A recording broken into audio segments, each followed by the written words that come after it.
All right, Shalom. First and foremost, we want to give all praises, honor, and glory due to Yahweh, Bahasham, Yahweh Shai, Muharakal Kadash. Double honors to the apostles and elders of Great Millstone, and peace and salutations to the hopeful elect out there toiling in His truth.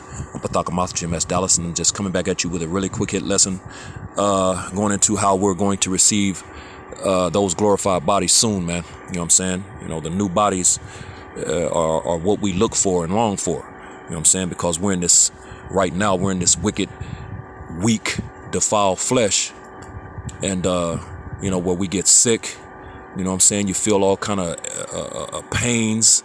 You know, we get ailments, illnesses, just have all kind of problems in this flesh. This flesh has limitations, where the bodies that we're about to receive, they're going to be bodies like our big brother Yahweh Shai, are going to have no limitations, man. You know what I'm saying? Of course, we're going to have the spiritual powers. The laws are going to be in our inward parts. We're going to be righteous, and those bodies are a part of the promises, man, that we're going to receive. Via our big via of our forefathers Abraham, Isaac, and Jacob. Without any further ado, let's just get into it. This is Psalms chapter 17. In verse 15, and it reads, "As for me, I will behold thy face in righteousness. I shall be satisfied when I awake with thy likeness." And I believe this is King David, if I'm not mistaken. Yep, prayer of David. Yep. So it's King David speaking here, and he says, "As for me, I will behold thy face in righteousness," man. You know what I'm saying? Exactly, because the Lord, when He returns, He's returning in His angelic righteous state, in that angelic righteous state. And as a matter of fact, when we behold, Lord willing, I say we, when Lord willing, I can be a part of that. You know what I'm saying? Us that's of the hopeful elect, those potentials of salvation. We hope to be a part of that, because we'll behold His face in righteousness. You know what I'm saying? That's why we're doing what we're doing now, man. The remnant is returning, man, returning to our power, Yahweh Bashem Yahweh Shai, to the ways of the Lord, living thus saith the Lord to the best of our abilities, keeping the law, statutes, and commandments to the best of our abilities, and trying to be those righteous beings in the earth in these times, man. So we're trying to be part of that, beholding the face of the Lord in righteousness, So it says, "As for me, I will behold thy faith in righteousness. Lord willing, we make it. I shall be satisfied when I awake with thy likeness." Whose likeness? Yahweh Shai's likeness, He's getting ready to return, and as He tells you in Isaiah the 47th chapter, He's not going to meet thee as a man, man. He's not returning as a man, man. He already did that. He came as that sacrificial lamb when He came into the earth to sacrifice Himself for Him first, for Himself, and then for His nation of people, man. And but He's not going to do that again. When He returns this time, He's coming as that roaring lion, man. That angelic, in His angelic, what's the word? Just in that angelic state, man, of power and glory. You know what I'm saying? And King David said, "When I awake with thy likeness, I will be satisfied." And so will we, man, because we want to be just like our big brother Yahweh Shai, man. And as a matter of fact, in the book of Job went into the same thing. He said the same thing, roughly paraphrasing, this is Job 14:14. "If a man die, shall he live again? All the days of my appointed time will I wait till my change come." That's that likeness, man, that change that Job is speaking of here. And he said, just to address that first part of this, he said, "If a man die, shall he live again?" Well, the answer is yes. As a matter of fact, let's just prove that real quick. It's not going to be, because reincarnation is a part of this thing. It's not going to be a reincarnation lesson, but I'm just going to address that point. This is 2 Ezra chapter 14 and verse 34, and it reads, "Therefore, if so be that ye will subdue your own understanding and reform your hearts, ye shall be kept alive, and after death ye shall obtain mercy." Verse 35, "For after death shall the judgment come, when we shall live again. And then shall the names of the righteous be manifest, and the works of the ungodly shall be declared." Which those things are happening in these times as we speak. The names of the righteous are being manifest, and the works of the ungodly are being declared, man. You know what I'm saying? You got these men out here that have come back to the ways of the Lord, you know, back to their heritage as Israelites. And we're out here teaching this word, this truth and sincerity, you know, and, you know, we're pointing at these devils, man, you know, shaking the hand like the scriptures say, you know, and we're trying to show Jacob, you know, the Israelites, the so-called Negroes, Latinos, and Native Americans of Negro descent, their transgressions, man, you know, to get them to come back as well, return to the ways of the Lord, man, you know, because they've been taught the ways of the wicked, the children of the dark, you know, the left hand, man, you know, the earth has been given into the hand of the wicked, man. So that's the vibration in the earth, and 2/3 of Israel are under that vibration. So it says, for after death shall the judgment come, when we shall live again. You know what I'm saying? Proving that, yes, when a man dies, he's going to live again. So it says, therefore, if so be, you will subdue your own understanding, you know, because we were taught the ways of the wicked. We were taught wrong, man. We were taught lies and deception. That's why the scriptures say in Isaiah, the 60th chapter, this earth is in darkness and these people in gross darkness. Gross darkness, you know, that's a heavy darkness, man, of lies and deception. What's that? Reminds me of Revelation, the 12th chapter, and verse 9, you know, the devil and Satan that deceiveth the whole world, man. You know what I'm saying? Everybody has fell for the okie doke, you know. This devil went through great lengths to pull off the things that he pulled off. Of course, these things are via or by way of Yahweh Bashem Yahushua. Was all a part of his the storyline, this movie we're in. You know what I'm saying? But this devil went through a whole lot of things, a whole lot to get things to be as they are in these times, man. You know what I'm saying? So you have to subdue your own understanding, man. You know, it says, and reform your hearts, which is your mind, man. In the Hebrew, it's lab, your mind, man.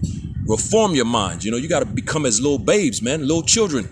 You got to be reborn, man. You know, got to be retaught, you know, and learn the right way. It says, and if you can do these things, it says, ye shall be kept alive, and after death ye shall obtain mercy, man. So the mercy comes after death. And here's why. Verse 35, for after death shall the judgment come. You know, you're going to die. You're going to go to the spirit realm, and the Lord is going to put a judgment on you. But he's going to send you back into the earth to play that judgment out when you read it in Ecclesiastes, the 3rd chapter. You know, that which was then is now, and the Most High required that which is past, man. You know, you're going to come back into the earth, which is the place of judgment, you know, under the sun. The place is under the sun. What's under the sun? The earth, man. You know what I'm saying? So it says, for after death shall the judgment come, when we shall live again, because that's where the judgment is going to play out. Under the place of judgment is under the sun. Ecclesiastes, the 3rd chapter, and verse 15 or 16, one of them. It says, then shall the names of the righteous be manifest, and the works of the ungodly shall be declared, which those things are happening now. So, yes, a man shall live again. So let's go back to Job, the 14th chapter, and verse 14. If a man die, shall he live again? The answer is yes. We just read it in 2nd Ezra 14. All the days of my appointed time will I wait till my change come. So all the days of my appointed time, the set time, you know what I'm saying? Because we have to fulfill the seed. As a matter of fact, let's get it. I want to mess it up. Goes into it in 2nd Ezra, the 4th chapter. Ezra goes into it. This is 2nd Ezra chapter 4 and verse 36. And it reads, and unto these things Uriel the archangel gave them answer and said, even when the number of seeds is filled in you, for he hath weighed the world in the balance. So everything has to be done in measure, man, which is when you read up, it goes in. I think it's going into that, as a matter of fact, in the next verse. But they were asking, Ezra was asking, you know, when was the floor of our reward going to come about, man? You know, how long ago? As a matter of fact, let me just read up.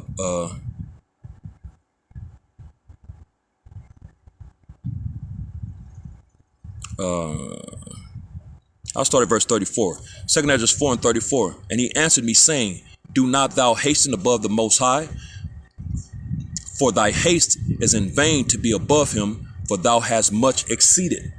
Did not the souls also of the righteous ask questions of these things in their chambers, saying, how long shall I hope on this fashion?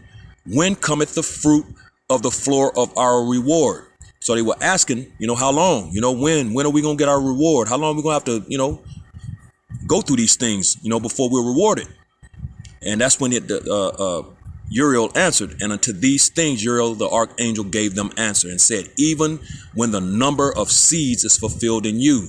So there's a number of times in incarnation seed, because you are your forefathers when you get into the understanding of the scriptures. Reincarnation, we come back, Exodus the 20th chapter and verse 5, every 3 to 4 generations we come back into the earth. You die, you go to the head, to the spirit realm, your body goes into the earth, back into the ground, to the dust. Ecclesiastes the 12th chapter and verse 7, and all the spirits go back to the Lord who gave them. You know what I'm saying? And Exodus 20 and 5, every 3 to 4 generation you're going to come back into the earth. You know what I'm saying? So how many ever times that the Lord has it appointed or set for you to do so? That's the seed being fulfilled in you. So it says, verse 36, even and unto these things Uriel the archangel gave them answer and said, even when the number of seeds is filled in you, for he had weighed the world in the balance. You know what I'm saying? So it's about those seeds being fulfilled, those number of times you have to come back in and out of the earth, man, those incarnations. You know what I'm saying? So which is what Job was going into right here in Job 14 and 14. I hate when my Bible apps do this, man. It takes forever. That's just Satan, man. Prince of the airwaves tripping out, man. Take forever. That's crazy, man.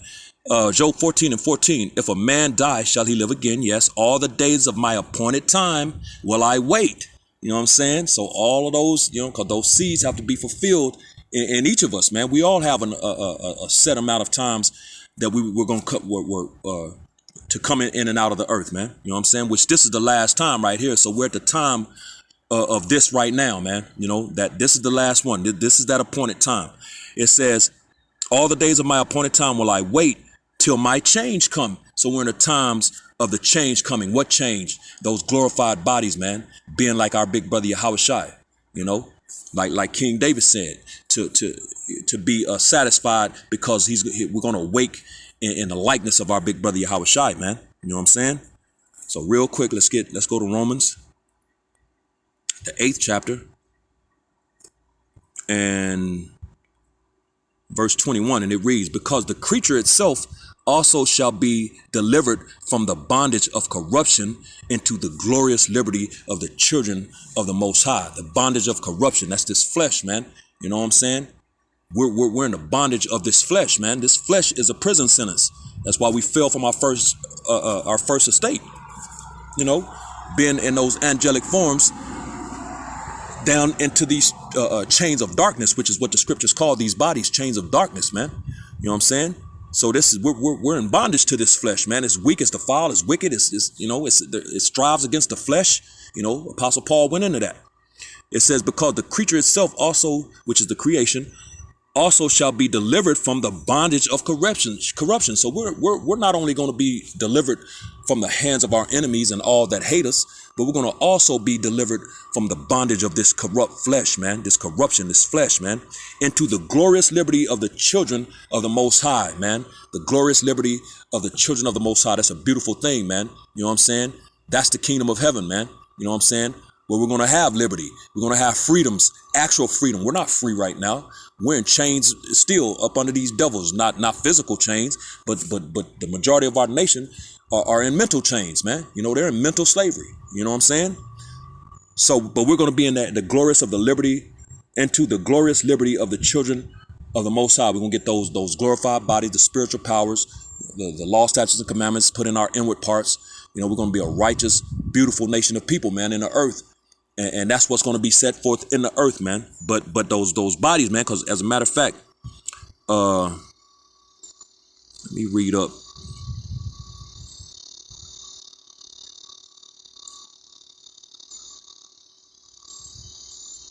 Verse 18, Romans 8 and 18, for I reckon that the sufferings of this present time are not worthy to be compared with the glory which shall be revealed in us, man.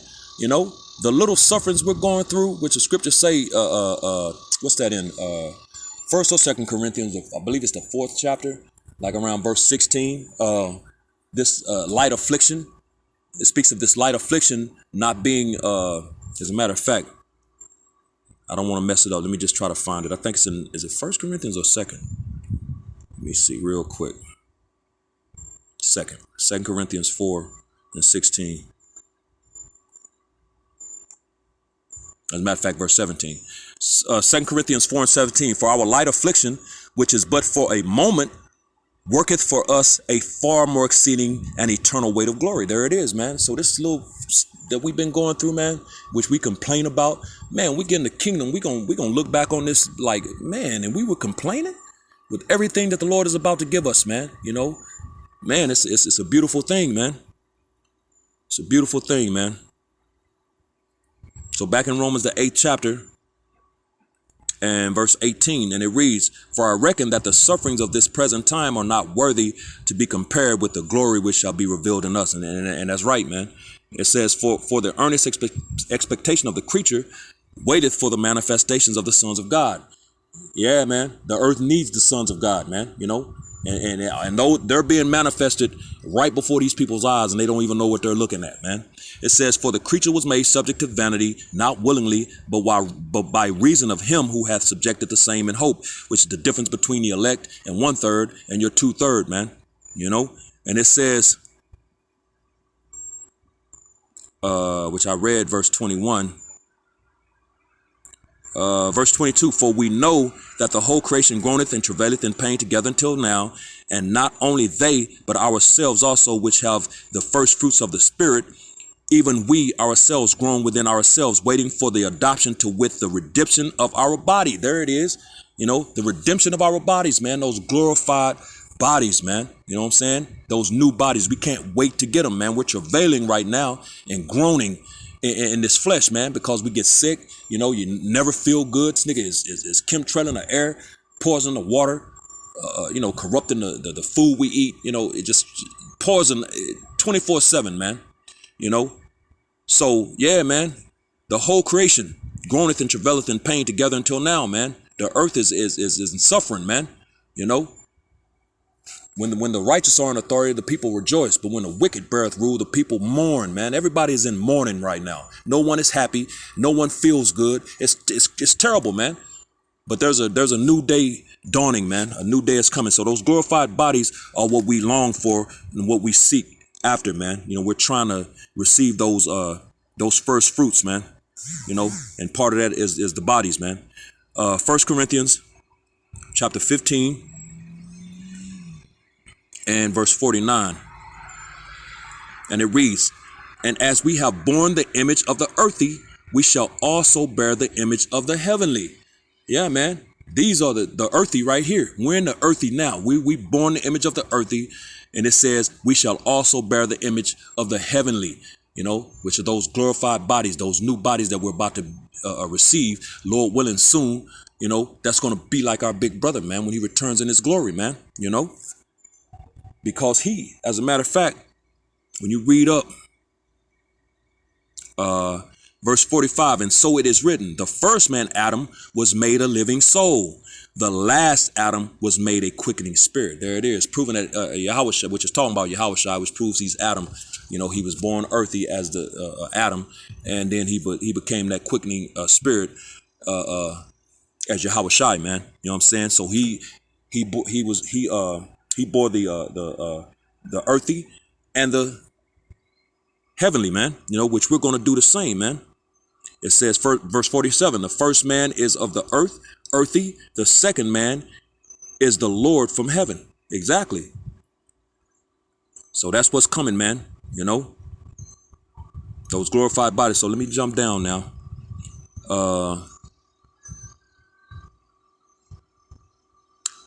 Verse 51, 1 Corinthians 15 and 51. Behold, I show you a mystery. We shall not all sleep, but we shall all be changed. That's what King David was talking about when he said he was going to be satisfied when he awakes in his likeness. That's what Job was talking about when he said he was going to wait all his appointed days till his change come. This is the change that he's talking about, man. This is what King David was talking about. It says, behold, I show you a mystery. We shall not all sleep, but we shall all be changed. Verse 52, in a moment, in the twinkling of an eye, at the last trump, for the trumpet shall sound, and the dead shall raise incorruptible, and we shall be changed. You know, verse 53, for this corruptible must put on incorruption, and this mortal must put on immortality. Those spiritual bodies is going to bring immortality. Those new bodies, those glorified bodies, they're going to bring immortality. No more death, no more pain, no more tears, no more sufferings. You know what I'm saying? So we long for that, man. You know what I'm saying? As a matter of fact, it says it in verse 55. O death, where is thy sting? O grave, where is thy victory? There is no more, man. Which Yahushua already conquered these things, man. Now they just have to be manifested and all these things and put into their complete and come into the completion of it. When we're all changed, becoming like him. So this is 2 Corinthians chapter 5. I'm going to start at the top of verse 1. It says, the temporal and eternal. For we know, verse 1, for we know that if our earthly house of this tabernacle were dissolved, that's talking about these bodies, this flesh we're in, because and the word dissolved means going from a solid state to a liquid state. It says, we have a building of the Most High, and house not made with hands, eternal in the heavens. And that's going into what we just read in 1 Corinthians 15, that earthy man and that heavenly man, you know what I'm saying? That quickened man. It says, for in this we groan, these bodies, earnestly desiring to be clothed upon with our house, which is from heaven. Exactly. A house and body is the same thing, and abode. The body is a house or an abode for the spirit, man, a dwelling place, So it says, for in these earthy houses, we groan, earnestly desiring to be clothed upon with our house, which is from heaven. Exactly, man, those glorified bodies, man. And we can't wait, man. You know what I'm saying? It's Philippians chapter 3. In verse 21, and it reads, who shall change our vile body, that it may be fashioned like unto his glorious body, according to the working whereby he is able even to subdue all things unto himself. And who is that talking about? Yahushua. It says, who shall change our vile body, that it may be fashioned like unto his glorious body, being like him, waiting for those changes, that change to come. You know what I'm saying? Because he's going to, at the end of the day, we're going to be like him, and I got one more just to make that point and end this lesson. This is 1 John chapter 3 and verse 2, and it reads, beloved, now are we the sons of the Most High, and it doth not yet appear what we shall be, but we know that when he shall appear, going into Yahushua, we shall be like him, for we shall see him as he is. And he already told you he's not going to meet thee as a man. He's returning in his glory, man, in that glorified state, man, in that angelic, powerful form, man. So we're going to be like him, so we long for those glorious bodies, those new bodies, and that's actually the last one that I have. So, yeah, we can't wait to be like our big brother Yahushua. You know what I'm saying? That's what we long for. So hopefully this was edifying to the hopeful elect. With that, giving all honor, praises, and glory to Yahweh, Bahasham, Yahushai, Waharakah Kwadash, double honors to the apostles and elders of Great Millstone, and peace and blessings to the elect, the house of David, the Bayath, Shal Dawadash, Shalom.